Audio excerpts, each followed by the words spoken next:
One of Hazlitt's most enchanting essays is My First Acquaintance with Poets, in which he relates how he came to know Coleridge and Wordsworth. Coleridge had come to Shrewsbury to take charge of its Unitarian congregation, and Mr. Rao, whom he was succeeding, went down to the coach to meet him. But though he saw a round-faced man in a short black coat, who seemed to be talking at a great rate to his fellow passengers, he could find no one answering the description of the man he was expecting. He went home, but had scarcely got there when the round-faced man in the black coat entered, and dissipated all doubts on the subject by beginning to talk. He did not cease while he stayed, nor has he since, that I know of. Hazlitt's father, a dissenting minister, lived 10 miles from Shrewsbury, and a few days later Coleridge walked over to see him. Hazlitt, then 20 years old, was presented to him. The poet found the young man an enthusiastic and intelligent listener, and invited him to come to Nether Stowey in the spring. This Hazlitt did, and after he had been there a day or two, Wordsworth arrived. He instantly began to make havoc of half of a Cheshire cheese on the table, and said triumphantly that his marriage with experience had not been so unproductive as Mr. Southey's in teaching him a knowledge of the good things in life. Next day, Coleridge and Hazlitt accompanied Wordsworth to Alfoxden, where he read in the open air the story of Peter Bell.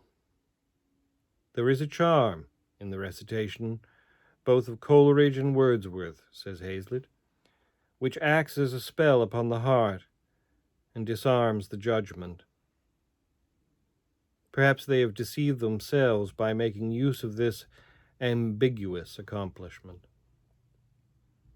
Hazlitt, though excited and admiring, relinquished neither his critical acumen nor his sense of humor. It is the delight I take in this essay that has prompted me to write the following pages. Alas, I have no such great figures to write about as Coleridge and Wordsworth. The Ancient Mariner and Kubla Khan, the Great Ode, and the Solitary Reaper will be read as long as English poetry is read, but who can tell whether any of the authors with whom I propose to deal in this essay will be remembered by posterity. Brahma, the Indian monists think, created the world for sport, thus exercising in this little bit of fun the infinite activity which is one of his many attributes. And it is with just such sardonic and unscrupulous humor that posterity orders literary fame. Its willfulness is beyond reason. It takes no account of virtue and little of industry. It is indifferent to high endeavor and sincerity of purpose.